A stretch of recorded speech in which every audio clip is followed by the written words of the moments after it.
Eh bien salut à tous, ici Bounty Hunter et on se retrouve pour une nouvelle vidéo. Là je vais vous partager mes connaissances sur le sabre laser. Donc évidemment armes des Sith et des Jedi ou encore des Akel et de la Revanite. Mais ça je ferai certainement un autre épisode dessus. Bon, là, vu que je vais bientôt devoir arrêter mon ordinateur pour aller me laver, je vais faire un peu la vidéo à l'arrache, mais je vais m'emmerder du coup, voilà. Alors, il faut savoir que tous les Jedi ont un sabre différent. Il y aura jamais par exemple, deux Jedi qui auront le même sabre. Ça, c'est celui de Mace Windu. Donc, le seul qui est le seul connu, que je connais en tout cas, qui ait un sabre mauve, un violet pour ceux qui disent comme ça ne me dérange pas. Et donc du coup ce sabre est unique en son genre. Donc on peut voir avec donc là c'est l'émetteur de lame, par où la lame sort. À l'intérieur, juste ici, vous voyez, je vais mettre en plein écran, juste ici, il stocke son cristal. Et donc son cristal Kyber, c'est ce qui va donner de la puissance au sabre laser pour émettre la lame violette qu'on voit si bien dans les films ou encore dans les Clone Wars. Donc il y a toute une panoplie d'équipements à l'intérieur. C'est un petit bijou de technologie, madame. Alors, image suivante. Donc ici, on a, donc comme je vous l'ai dit, tout le monde a un sabre différent. Donc ça va du sabre d'Anakin Skywalker à celui de Dark Maul. Vous l'avez reconnu, il est unique en son genre, hein, parce qu'il peut, se transformer en lame simple et en cas d'urgence se dédoubler avec une autre lame à l'arrière. Alors, donc en gros, ça c'est un Jedi Master Yoda, ok. Mais ça c'est les petits sabres laser qu'utilisent les gens de petite taille ou les Jedi ou les Sith dans notre corps qui veulent avoir deux sabres. Et ça c'est plutôt pratique. Ahsoka en utilise deux pendant une bonne partie de la série Clone Wars en tout cas. Et effectivement c'est très pratique, ce qui donne un avantage certain au combat. Alors donc ici on a Mace Windu, la deuxième version de son sabre laser, mais en fait c'est un petit peu faux ce qu'ils disent, parce que ça c'est son sabre de quand il était Padawan. Et il n'a pas eu tout de suite son sabre que je vous ai montré juste auparavant, celui-là, le beau doré et tout ça. Ça c'est quand il est monté au conseil des Jedi. Donc quand il est arrivé assiégé aux côtés de Maître Yoda, Plo Koon, etc.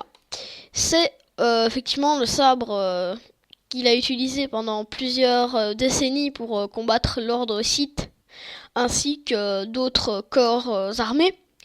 Voilà, donc ici on a le sabre de Qui-Gon Jinn qui est très long. La poignée est vraiment très longue par rapport à d'autres sabres, par exemple à celui de Maître Windu. Vous voyez qu'il y a une espèce de petite culasse à l'arrière là qui rajoute. Et ça, justement, ça lui permet de pouvoir mettre ses deux mains. Et vu que Maître Qui-Gon Jinn, si vous voulez, est spécialisé en une forme de combat à deux mains. Donc en gros, il ne lâchera jamais son sabre d'une main, bon, à part en cas d'urgence, je l'avoue. Mais il ne lâchera jamais son sabre laser. Alors ça, c'est le sabre de Luke. Bon, en fait, c'est la deuxième forme du sabre d'Obi-Wan. Hein, donc c'est-à-dire qu'en fait, ça c'est le sabre d'Obi-Wan Kenobi, donc le maître d'Anakin, et l'ancien Padawan de Qui-Gon Jinn. Et en fait, ce sabre, il va le léguer à Luke, dans l'univers Legends en tout cas. Il va le léguer à Luke, qui va le remodifier un petit peu à sa sauce. Vous voyez que c'est pas du tout le même. Enfin, dans l'ensemble, oui, c'est le même, hein, mais vous voyez vous voyez la couleur, c'est différent. Du coup, il va le modifier un petit peu à sa sauce. Là, on met le cristal Kyber, comme je vous l'ai dit. Et c'est les deux sabres d'Anakin Skywalker. Bon, alors là, c'est celui qu'il utilise quand il est Sith et qu'il est devenu Vador. Et vous voyez qu'il a vraiment gardé, bon là on le voit pas très bien malheureusement grâce à cette putain de barre que je ne peux pas masquer, je crois. Et donc là, on voit bien qu'il a vraiment gardé le même style de sabre, sauf qu'il a apporté quelques petites modifs au niveau de l'ergonomie de la poignée. Alors, on va passer à l'image suivante. Alors, voilà, ça, c'est mes préférés. Les sabres recourbés. Ça sert à, en fait, briser la garde de l'adversaire. Et ça, ceux-là, c'est ceux de Asajj Ventress. Donc, on peut l'avoir dans l'univers Clone Wars et dans Old Republic. Peut-être dans Rebelle aussi, mais je sais pas, je m'y connais pas dans Rebelle, du coup je vais pas dire de conneries. Et ça permet de briser la garde de l'adversaire d'une certaine manière, et ces Sith et Jedi qui utilisent donc les sabres courbés sont spécialisés dans la technique de combat 2. Et c'est une technique de combat vraiment en duel. Donc en gros, il y a les Jedi comme, les gens qui sont spécialisés dans le duel, dans vraiment la grosse mêlée, quoi, comme Maître Windu. Et il y a des gens qui sont spécialisés, voilà, en duel, comme Asajj Ventress, comme Comte Dooku, etc. Et bien d'autres encore. Alors voilà, ça c'est les différents sabres de Obi-Wan.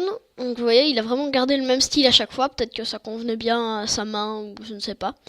En tout cas, il devait avoir une préférence pour ses sabres. Alors là, je ne sais point pourquoi ça me fait ça. Là, ça va me faire un vieux truc de merde. Je vais pas pouvoir vous montrer les images. Hein, c'est ça, oui. Merci, ouais. Bonjour, Camar. C'est pas du placement de produit. Hein. Vous dites ça, je vous égorge. Et voilà. Donc c'est comme ça que cette vidéo va s'achever. Je sais bien que, bon là je vais pouvoir mettre OpenOffice bientôt sur mon ordi, c'est juste que là il télécharge et que j'ai pas eu le temps de le faire avant. Donc du coup je vais vous laisser sur ça. Et bah écoutez, ça a été un plaisir pour moi de faire cette vidéo. Et on se retrouve pour une prochaine.